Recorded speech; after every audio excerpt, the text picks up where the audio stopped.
Assalamu alaikum. Alaikum salam. Sunan malamin. Sunana Yahaya. To, kana wani anguwa ne nan? Ina nan tudun Nasara. Tudun Nasara.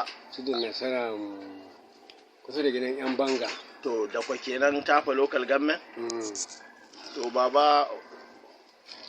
baba wannan wuri da kake zaune naka ne? Ko aro aka baka? Ba na bane, aro aka bani. Na'am. Yawwa. To yanzu da aka baka aro mun ji labari ko mun gani cewa za a sai da wannan wuri. Kana da halin mallakan wannan wuri ne? To yanzu dai an ce na saya, ni kuma Allah ya sa ba ni abin da zan iya sayansa. Na'am. Ba ni abin zan iya saya, amma an masa kuɗi. Nawa? 160. Na'am. Abin da aka mar kuɗi kenan. To alhamdulillah. aka ce na biya. Na'am. To gashi baban kana da 'ya'ya maza da mata ne ko mata ne 'ya'yan naka? 'Ya'yana 6. Na'am.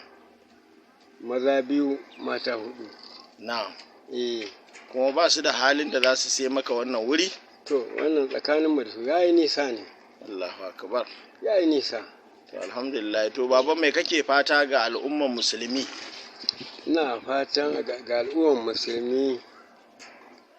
musulmi su taimaka mana da abin da za a biya wannan guri in Allah ya sa za a samu. To alhamdulillah, gashi kuma kai ma na ga kaman baka gani sosai, sai ka yi bara ka ci abinci. To insha Allah kan yanzu ma tafiya bara zan yi.